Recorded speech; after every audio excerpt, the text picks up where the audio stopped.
Pour yourself a sweet tea, pull up a lawn chair, and turn the page with us. You're listening to Right On Mississippi, a podcast taking you inside the minds of America's most treasured wordsmiths. I'm Ellen Daniels, and Right On Mississippi is produced in partnership with Mississippi Public Broadcasting for the Mississippi Book Festival, the South's literary lawn party. We are here today with Shaun Hamill, and we are discussing his debut novel, A Cosmology of Monsters. And I have just finished it, and what can I say, Shaun? It's just absolutely fantastic. I loved it. It's the most fun I've had reading a book in a very long time. Thank you very much. And I read a lot of books. I just want to point out a review on the front of the book, which is probably some of the highest praise that, you know, any author could get, but certainly an author for this genre. If John Irving wrote a horror novel, it would be something like this. I loved it. Stephen King. Yeah. I mean, John Irving, Stephen King. Okay, we'll take it. My two heroes, yeah. Yeah, I mean, just completely amazing. So I want to talk to you a little bit about your early life. First off, kind of how you became the writer that you are now and how this story came to be. Sure. So I've read a little bit about you, about how there were horror novels all around the house growing up. Right. So what's kind of like the one that like... I mean, the first one really for me was It by Stephen King. Yeah. You know, I think for everybody sort of around my age, that book gets passed around in like junior high or grade school, and you become an addict at that point. And it's still the one that I come back to the most often. I still don't feel like I've squeezed everything there is to get out of it. The detail in that book. I mean, he can go on for an entire chapter about how a drain grate smells. Yes. It's unbelievable. And he makes it readable. Yes, exactly. It's not like, you know, I mean, this is probably a terrible thing to say, but like Proust, just, you know, yeah, describing the taste of a Madeleine or something like that. Right. But yeah, so, well, speaking of it, have you seen the latest? Yeah. What did you think? I liked the first one better. I did too. I still enjoyed it, but I thought it could have been a little shorter and maybe a little more focused. Yeah.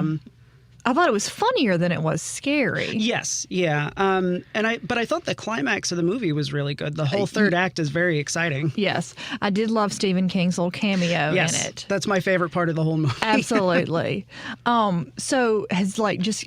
I don't know about you, but like I love to just have the crap scared out of me. It's something that I've loved since I was a child.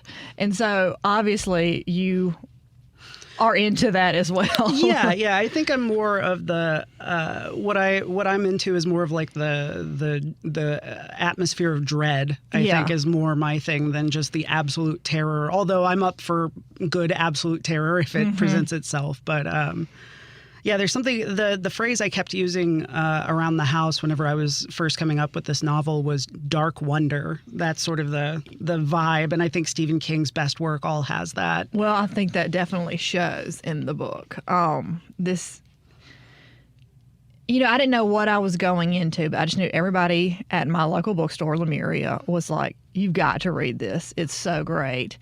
And I was engaged from like the first page. Thank you. Like I couldn't. I mean, I've not wanted to do anything. I wanted to sit at home and read this book. And so I mean, tell me how this story kind of how it formed in your mind. It was a really long process. In my early 20s, I'd gone on this road trip to Taos, New Mexico, and stayed in a youth hostel. And I had this idea. It was in the summer, and it was in, you know, Taos is a skiing town, so like there's nobody there but the family who was running it. And I was like, oh, wouldn't that be kind of a neat idea for a book about a family running a youth hostel? And I just kind of put it in my back pocket.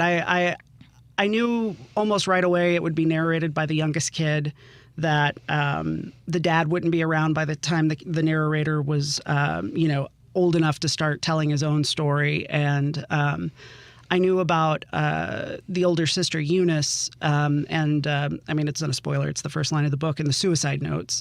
All of that was there immediately, and then I had to wait, like, I'm 36 now, and that was, I think I was 21 or 22, so I had to wait 14, 15 years. And so whenever I first got to the Iowa Writers Workshop, I wrote this story. I went to a lot of haunted houses in my 20s. There are a lot of them in the Dallas-Fort Worth area where I grew up. I'm sure there are a lot around here too. But I'd written this short story about this couple, where the husband has, a terminal illness, and he's kind of left the family to go work at this haunted house because he's like, screw it. And his wife has come to try and bring him home, essentially.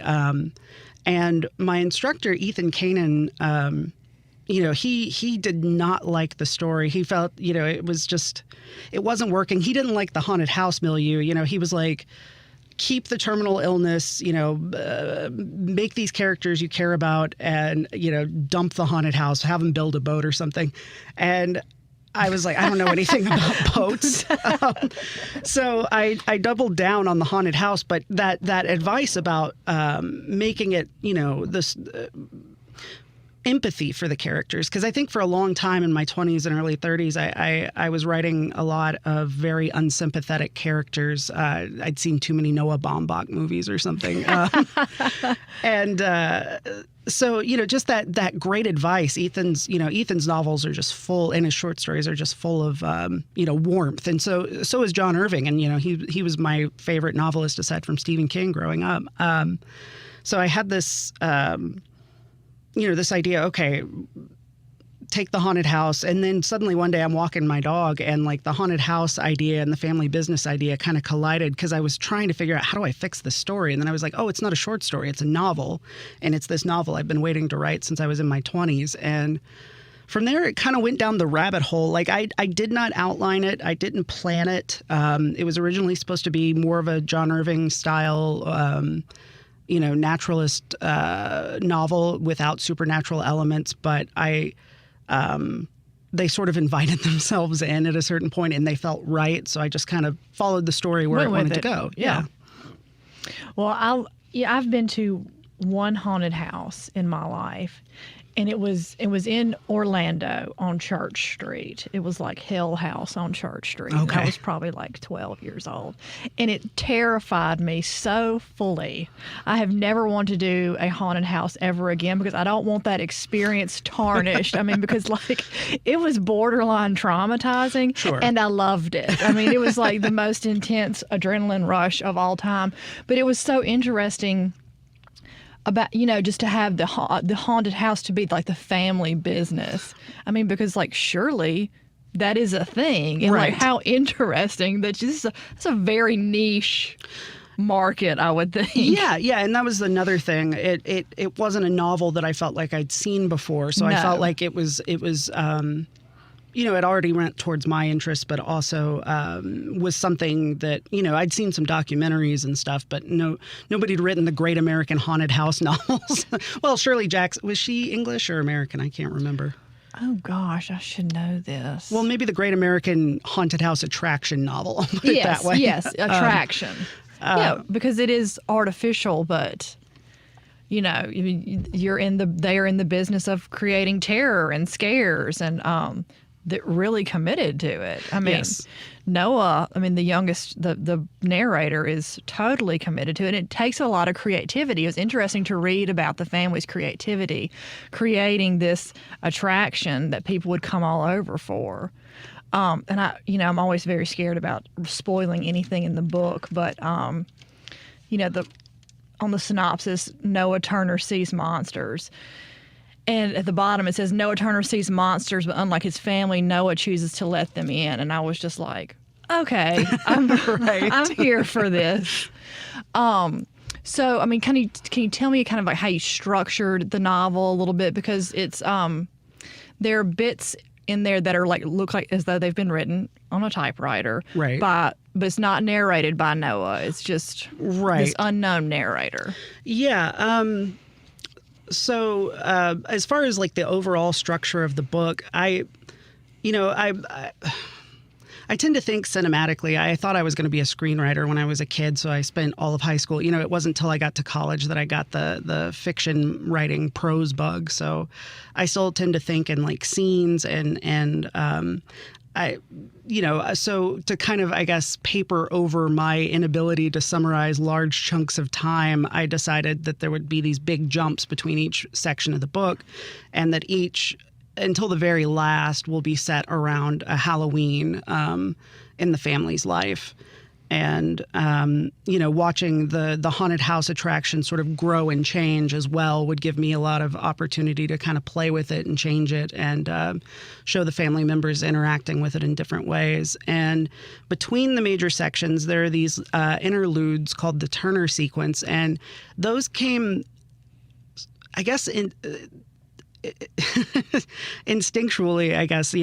I was writing the novel, and I just finished the second section of the book, and suddenly I had this idea for this more experimental bit of prose that focused on Sydney, the oldest daughter in the family, and how she's focusing on a bit of bad news that's just been delivered to the family. And I just sort of, I kind of followed my gut. Like the language kind of just flowed there in a way that I was having trouble with in the main part of the novel. And as I wrote, more of the book, I realized that this was an opportunity to sort of look into the psyches of the other characters. Since Noah is a first-person narrator, and has a somewhat limited point of view, this is a chance to get information that's important to the story. It can kind of create tension because, things that Noah doesn't know at that point in his story. Yeah. Because you're fine, each interlude is from the point of view of a different member of the family. And so you also get a chance to see what they're struggling with, what they're haunted by, what they're ashamed of.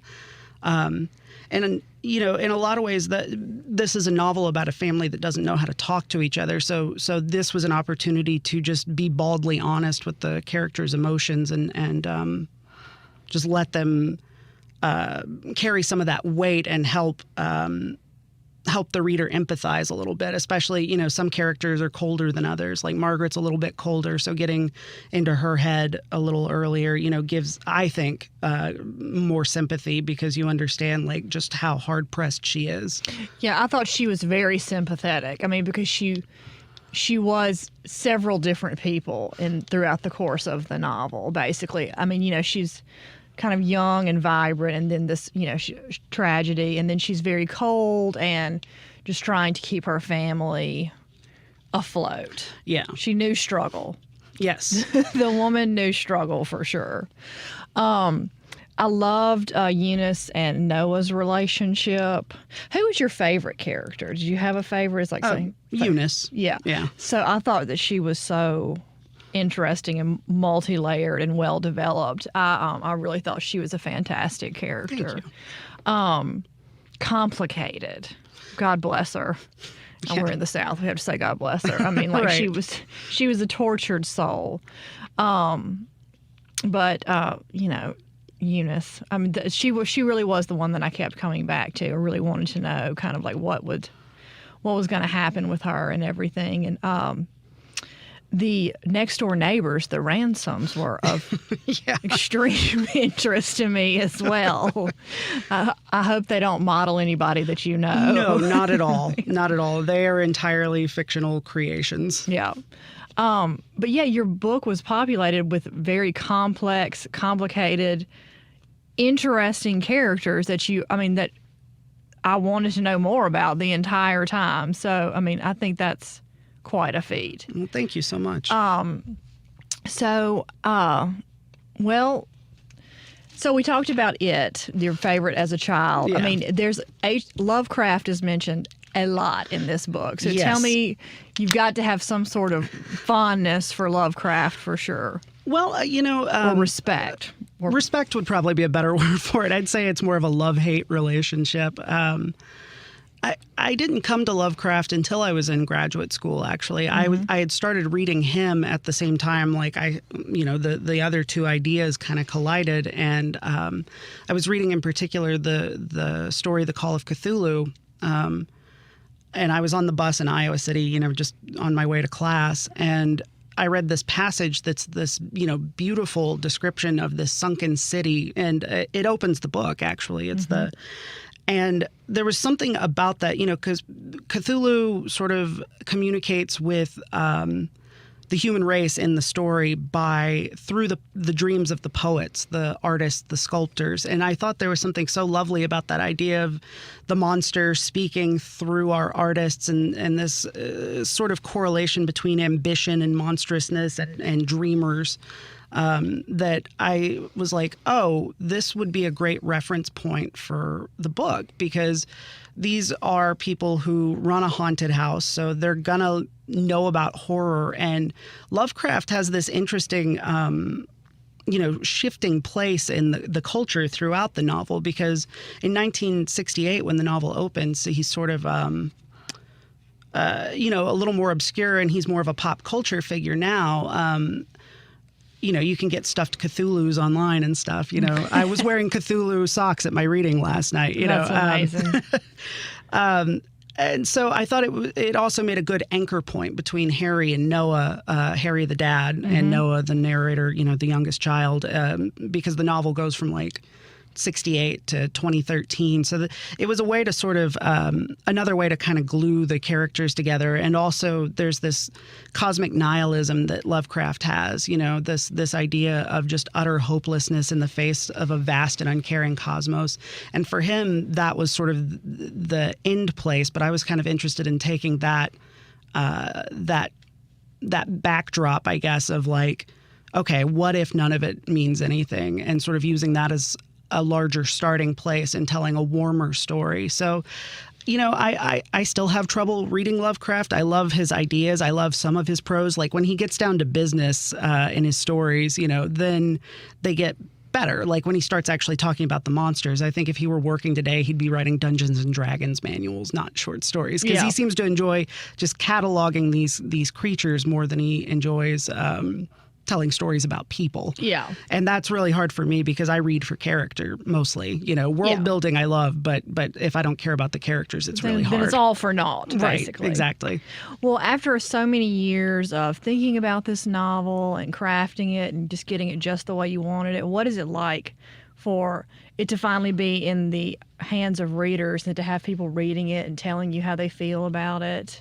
It's mostly been a positive experience so far. It seems mostly to most of the readers that I've heard from, or the reviews, or stuff that, and it could be that my publicist is just really good at filtering for me, but I don't think so, because I'm a neurotic Googler. So I think our entire generation is neurotic Googlers. Yeah, for sure. I can't leave it alone. I have to know. Yeah, I'm updating my Goodreads author profile like 4,000 times a day. Like. I love Goodreads. Me too. I've used it for years as a reader, and now as an author, it's just a completely different game, kind of thinking about like, just thinking about how I would drop ratings very casually in the past. And like now I'm a little more cautious whenever I'm dropping something, because I'm thinking like, oh, this is somebody, even if I didn't like this, somebody worked really hard on it. So it's a little harder to just dump on something, For sure. But our generation is not afraid to troll, though. No, they're not. And I'm lucky I haven't run into that yet. I'm sure it's coming. Yeah. There've been a couple of reader reviews that weren't especially glowing, but they seem so far to be in the minority. So I'm taking some comfort from that. Yeah. Well, you can't please everybody all the time. Exactly. And the book is. It makes a couple of divisive choices in terms of its relationships and what it chooses to not lionize, but permit, I guess. And I knew going in that was going to turn some people off of the book. Mm-hmm. And that does seem to be something that, that when they get hung up, I can be like, oh, okay, it's not that they didn't think the writing was good or whatever. It's like they had a problem with this plot element, and that is intrinsic to the story. And so, that's fine. It just wasn't for them. Yeah, that's kind of, what makes the world go round, is everybody's into different things. But it's really so amazing when, a group of people can find something that they're all really into, that are, not connected in any sort of way. And I think, there's a lot of, so at Lemuria, where I heard about your book, there's a lot of different types of readers in there that work there. Everybody's into very different genres. Sure. But I mean, 4 people that work there came up to me independently. They were like, "You've got to read this book." And I was just like, okay, I'm going to read it. And I did. And then I was just like, well, we have to interview him on the podcast because this book is fantastic. And it is so much fun, but it's not superficial. I mean, Stephen King compared it to John Irving, and nothing about a John Irving novel is superficial or surface. It's very in depth, and there's a lot of, as I'm going to say, complexity again, but there's so many layers. And I love how you go to different sections in time, different periods in time. Each section is a different period for Noah. And you just kind of end up in a spot, in the future, and you just pick up the story, and it's so seamless. Yeah. That's a trick I learned from The World According to Garp, actually, because there's that moment right before the big tragedy hits, when they have the car accident. Oh, yeah. And the book just jumps forward in time and doesn't tell you what's happened for it feels like 20 pages. I don't know what the actual page number is. And then you find out, they start dropping hints. And I remember being 16 and reading the copy I checked out from the library and just being like, oh no. And so I kind of agonizing. I kind of wanted to do that, I guess, to pay that forward to readers, to sort of, jump you forward and kind of get you into a new status quo and keep the story sort of moving too. So you don't have time to stagnate in any of it. Yeah. I mean, I can love a book, but there can be certain points in it where I'm just like, okay, let's get this rolling. And I say this with all honesty. If I didn't think it, I wouldn't say it. I never felt that way in this book. I mean, I was, you just kept it going. Oh, thank you. But what's something about this book that you really hope that your readers will love? I mean, I hope. I mean, to me, it's a family novel first and a monster story second. So I'm hoping that the love stories that really form the core of the novel work for people. Yeah. That's what I'm hoping for, I guess, and that they emotionally connect with the people, and in the story, the way that I did. I really did my emotional homework, to quote my friend Claire Lombardo. She said that recently about her novel. I finished that not long ago. So good. So good. So this is like a family, your book is like a family epic, but there's monsters in it. Exactly. So and a family epic is kind of my favorite thing. Mine too. Yeah. I just love it. Well, what are some of your favorites? I love Meg Wolitzer's The Position. Oh. That one's a lot of fun. Middlesex, of course. Oh. I think Middlesex might be the big one for me. The Hotel New Hampshire, actually, is my favorite John Irving book, which is about a family running a business, believe it or not. I'd say those are probably the big ones for me. I'm trying to think. I mean, I just read Claire Lombardo's The Most Fun We Ever Had. That's a top one for me, I'll be honest. Yeah, and so we got our book club to read it. I mean, it was just, I couldn't stop talking about that book as well. I mean, it was, the characters in it, I mean, I will have to say that one of them was totally unsympathetic to me. So I'm very keyed into unsympathetic characters like you were talking about earlier. But I was interested in it. But yeah, Middlesex was, I remember when I read that book, I mean, it just that book shook me to my core. Yeah.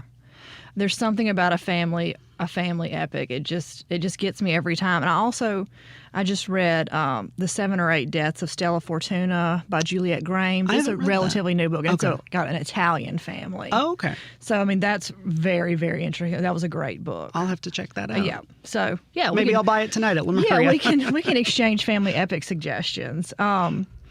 Well, do you have anything else in the works? I hate to ask you that when you're on your tour for this great book, but are there any ideas brewing? Yeah.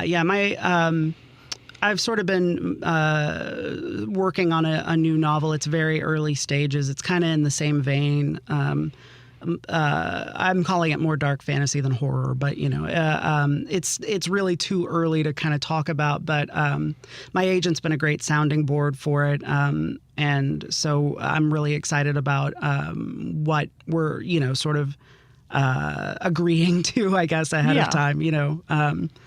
he's been, a great collaborator through the whole thing. And I'm really excited. That's, to really get back to work on a book because, I haven't been composing something new in a long time. Yeah. So, and birth this child. Yeah, it's time it was a difficult birth. It's time to get moving on another one. Well, who would you say, who are some people that have been really instrumental in getting this book published, birthed? Right. Well, definitely Ethan Kanan. Your instructor. My instructor. Paul Harding was another one of my instructors at the Iowa Writers Workshop. He wrote Tinkers. Mm-hmm. He despite my prose style being completely different from his, he really seemed to like my stuff and get what I was trying to do and really knew how to point me in the right direction. Samantha Chang, she's the director of the workshop. She was really great. She was the one who read the early pages and said, if you're going to write about horror, you should try to scare people. Like, why aren't I scared? Yeah. And I was like, fair enough. My agent, Kent Wolf, he really did a lot of work on the novel because the first draft was like 220,000 words and the final book's 100,000. He told me like, you got to cut it down. And he helped me winnow it down to like, the essence of the story, like what mattered. Because I just followed down every blind alley. I feel like editors are like the Jedis of the book publishing world. Yeah. And my actual editors, Tim O'Connell and Anna Kaufman, they were also just amazing in keeping like fine tuning it, because we did so much work, especially in the middle of the book, where a lot of books tend to kind of slow down a little bit. Mm-hmm. Like they were really determined to kind of keep that pace moving, but also still dropping the right information. And there was a lot of conversation about how much world building to include, how much to leave mysterious. And like, I am so happy with the final product, and I couldn't have got there without these people and their wonderful ideas. And like, just knowing great advice to starting writers: listen to your agent and listen to your editors, because usually they know what they're talking about. They're in the business. Exactly. Yeah, they're in the business. So, well, we want to thank you, Shaun, for joining us today. Everybody, be sure to visit your local bookstore and pick up this great book, or go online and check it out. Right On Mississippi is produced in partnership with Mississippi Public Broadcasting for the Mississippi Book Festival, the South's Literary Lawn Party, and we thank you again for being here today with us. And thank you, Shaun. Thank you so much for having me. All right, thanks.